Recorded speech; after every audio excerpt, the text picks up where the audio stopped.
دنیا کے اندر ایک مقصد کی وجہ ہے، وہ مقصد اللہ کی یاد اور بندگی ہے۔ اب جو بھی انسان اس دنیا کے اندر رہتے ہوئے اپنے اس مقصد کے اوپر چلتا ہے، یعنی اللہ تبارک و تعالیٰ کی احکامات کی تعمیل کرتا ہے اور حضور صلی اللہ علیہ وسلم کی سیرت اور حضور صلی اللہ علیہ وسلم کی صورت کو اختیار کرتا ہے، اللہ تبارک و تعالیٰ ایسے انسان کو کامیاب فرماتے ہیں۔ کامیابی جس چیز سے ملتی ہے اس کو ایمان اور تقوی کہتے ہیں۔ ایمان کی ترقی تقوی سے ہوتی ہے اور تقوی حاصل ہوتا ہے اللہ والوں کی صحبت سے۔ یہ انسان خود متقی نہیں بن سکتا، بلکہ ہر چیز اس کی کان سے ملتی ہے۔ آپ کوئلے کی کان پہ جاؤ تو آپ کو کوئلے ملے گا، اور نمک کی کان پہ جاؤ گے تو نمک۔ تو یہ اللہ والوں کے جو سینے ہیں، یہ بھی اللہ کی معرفت کی کانیں ہیں۔ کیا ہے؟ اللہ کی معرفت کی کانیں ہیں۔ اس لیے حضرت لاہوری رحمۃ اللہ علیہ فرمایا کرتے تھے کہ ہر چیز والے سے ملتی ہے۔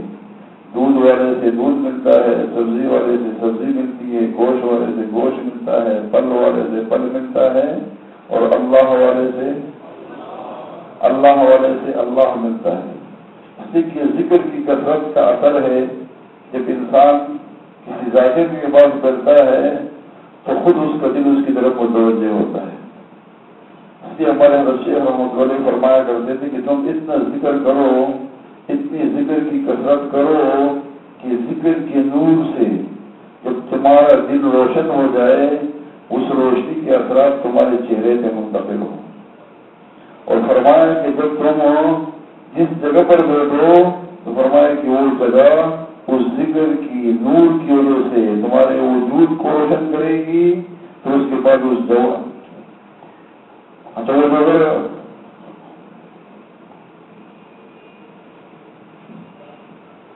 جائے گی، اور کہا کہ جن لوگوں کو تم دیکھو گے اللہ ان لوگوں کو روشن کر دیں گے۔ اور کہا کہ اسی دل کی روشنی کے ساتھ تم قبر میں جاؤ تو تمہاری قبر روشن ہو جائے گی۔ قبر کے اندر یہ جہاں آپ کسی ڈپریشن کو نہیں بلائے گی، بلکہ یہ دل کا پاور ہوگا، دل کی روحانیت ہوگی، دل کا یہ نور ہوگا۔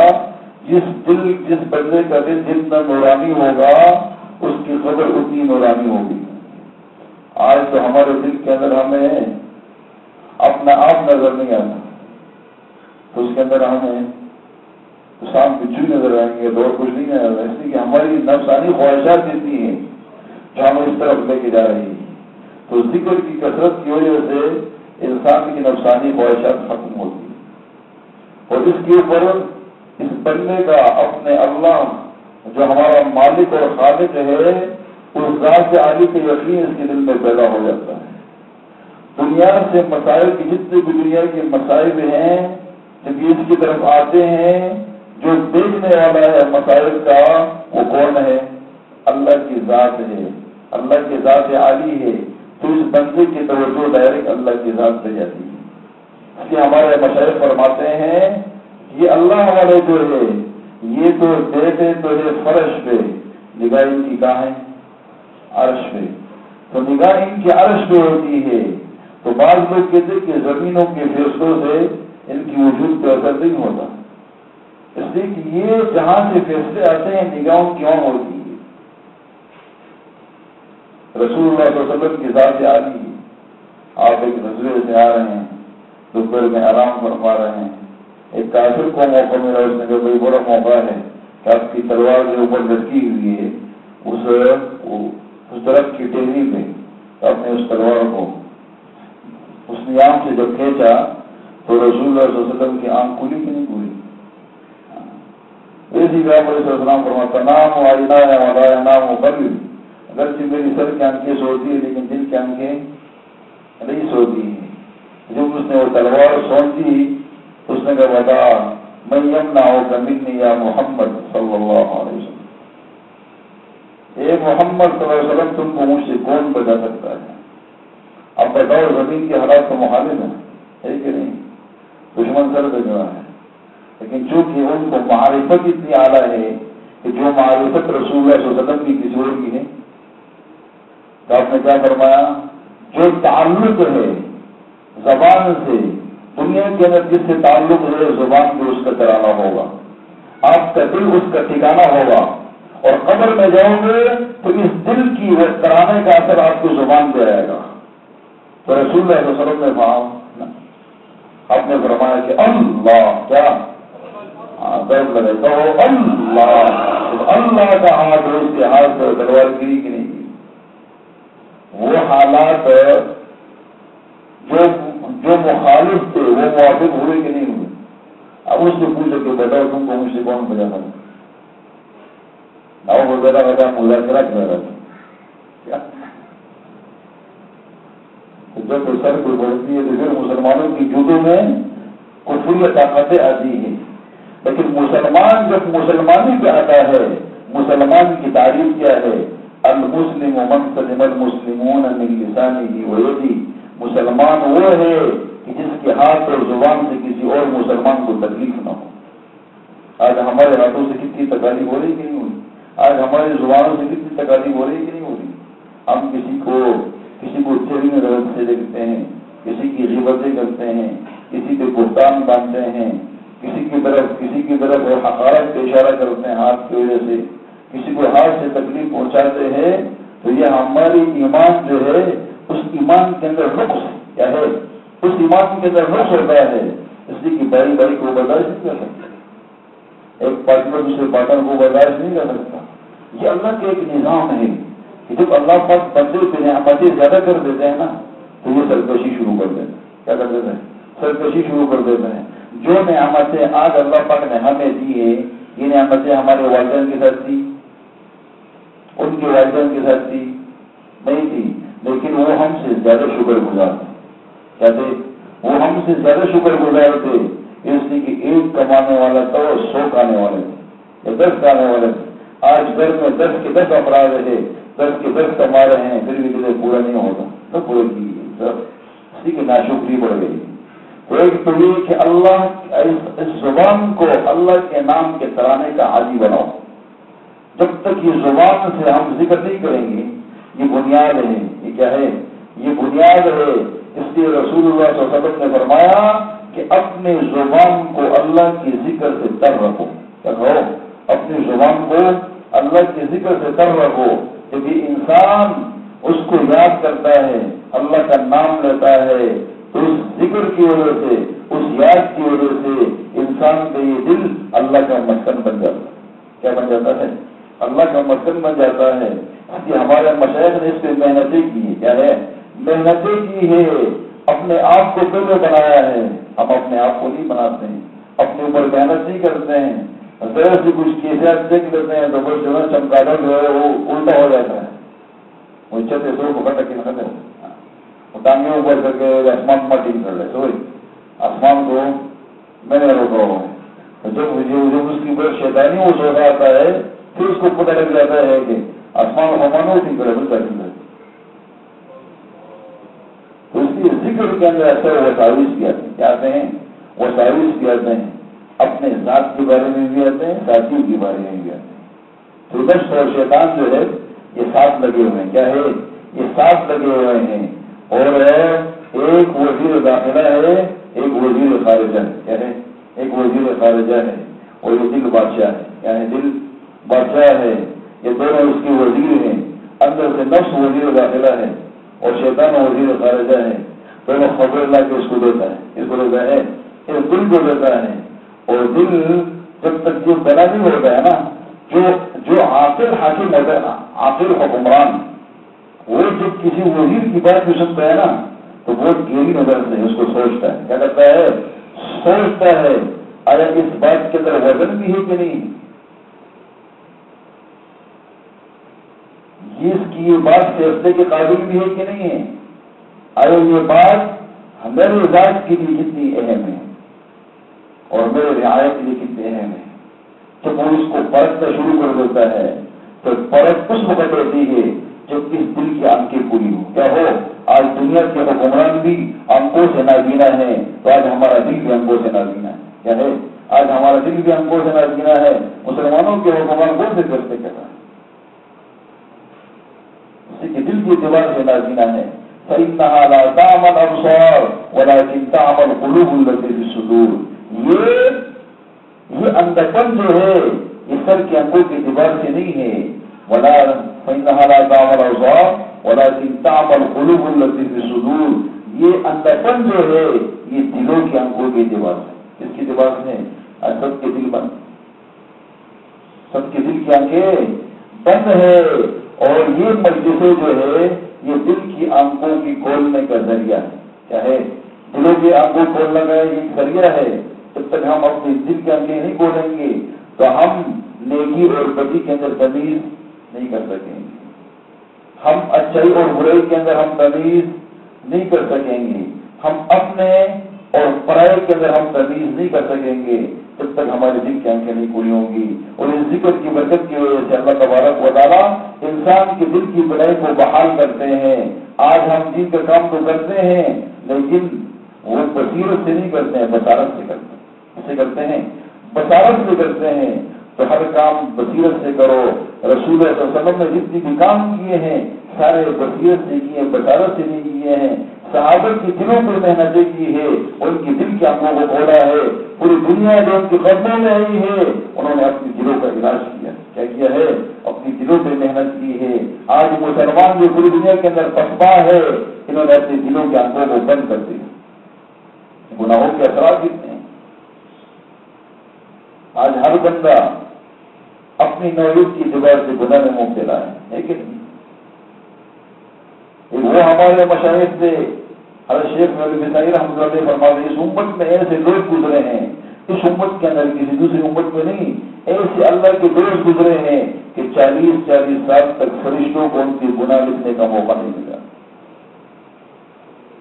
حضرت فتح موسوی رحمۃ اللہ علیہ ایک بزرگ ہیں، ایک اللہ والے ہیں، ان کا انتقال ہوا، کسی نے ان کو خواب میں دیکھا، اللہ کی بارگاہ میں پیشی ہوئی، اللہ تبارک و تعالیٰ نے پوچھا، اے فتح موسوی تم کیا لے کر آئے ہو؟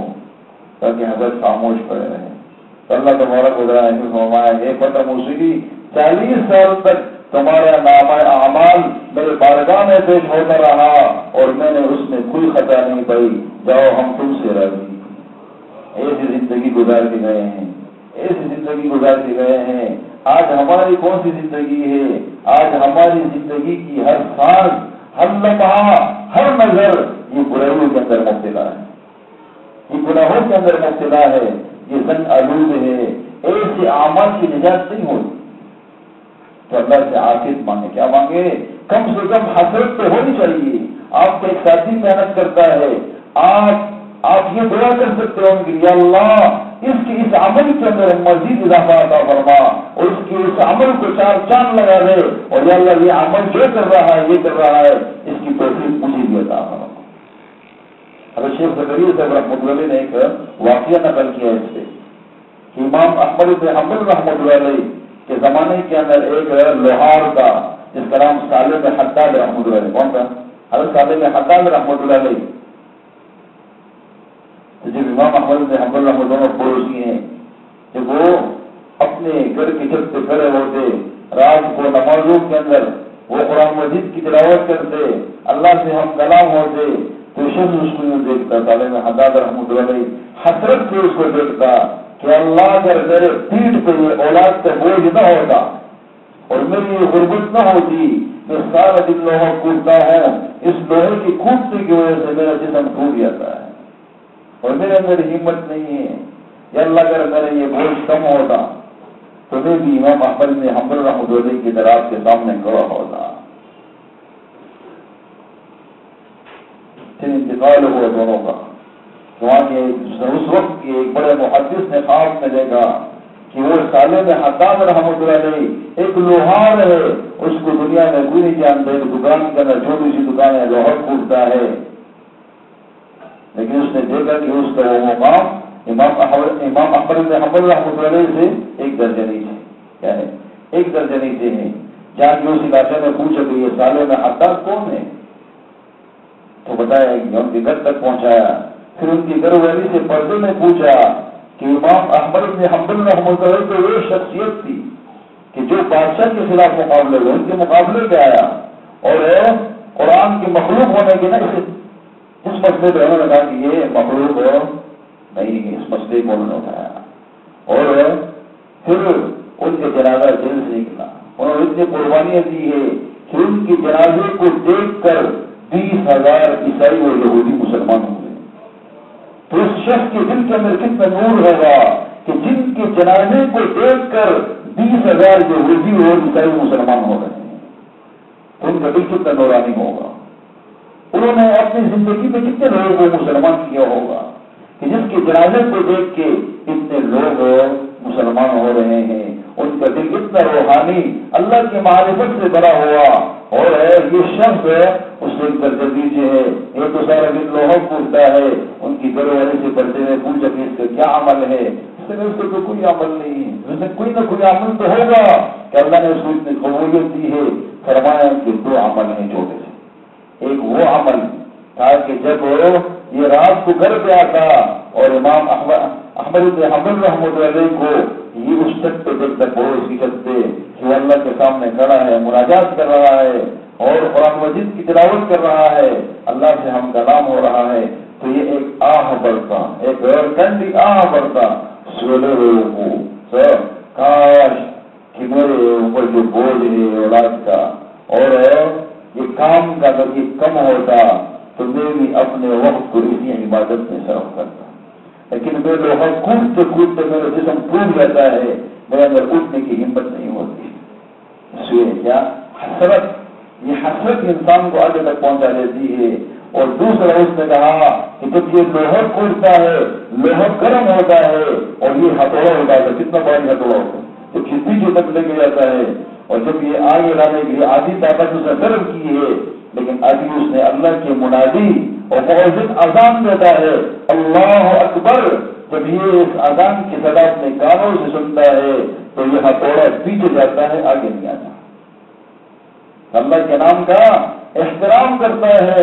فرمایا کہ وہ ہتھوڑا آگے سے نہیں آتا، لوہا گرم ہے، اس نے آدھی طاقت صرف کی ہے، لیکن آدھی طاقت ہوتا ہے. اللہ کے مرادی نے بلاوا آ گیا ہے، اب لوہا نہیں کودنا ہے، لوہا پیچھے چلا جاتا ہے.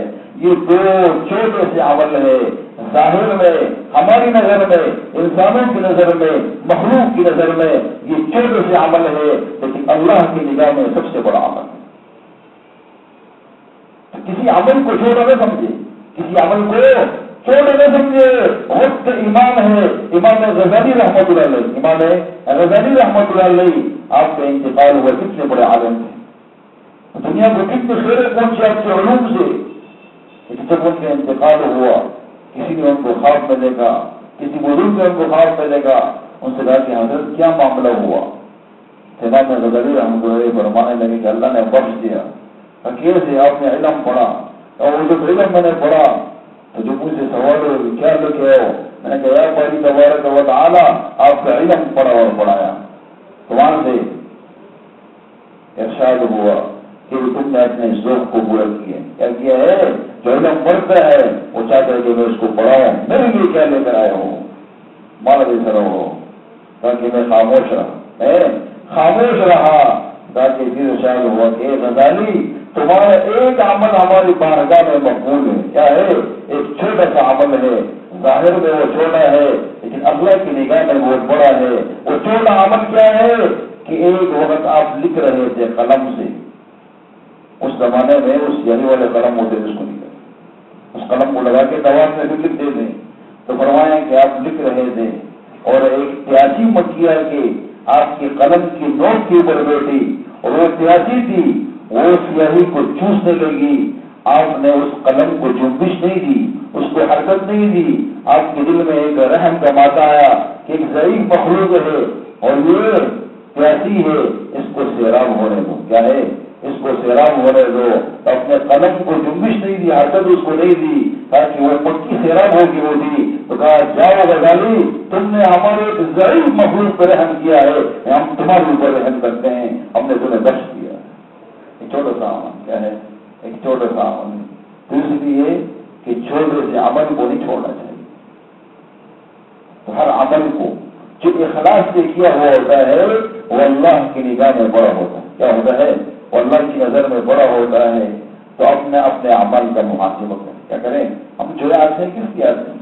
کہ بھئی ہم نے جو زندگی میں جو اعمال کیے ہیں، جو برے اعمال کیے ہیں اور جو نیک اعمال کیے ہیں، جو ہم نے برے اعمال کیے ہیں اس سے ہماری خلاصی ہو رہی کہ نہیں ہو رہی، اور جو ہم نیک عمل کرتے ہیں، کبھی کرتے ہیں کبھی نہیں کرتے ہیں، اس پہ مواظبت اور استقامت نصیب ہو رہی کہ نہیں ہو رہی۔ یہ دو باتیں سامنے آؤ۔ ایک جو گناہ ہے وہ چھوٹ رہے کہ نہیں چھوٹ رہے، دوسرا جو ہم عمل کرتے ہیں اس عمل کے اندر استقامت ہے کہ نہیں۔ اس لیے ہمارے مشاہیر فرماتے ہیں الاستقامۃ فوق الکرامہ، استقامت جو ہے یہ کرامت سے اوپر کی چیز ہے۔ کرامت رہے لیکن استقامت ایک نور ہے۔ کیا ہے یہ؟ نور ہے، یہ قبر تک اور حشر تک اور یہ جنت تک پوری صراط میں پار کر کے آپ آگے لے کے جائے گا۔ اس لیے کہا کہ استقامت کی فضیلت بیان کی، تو استقامت بڑی چیز ہے۔ کیا ہے؟ استقامت بڑی چیز ہے۔ ہمارے مشائخ نے محنت کی ہے، اپنے ذات سے محنت کریں، اللہ تبارک و تعالیٰ نے باتوں کی برآمد کرنے کی توفیق نصیب فرمائے۔ استغفار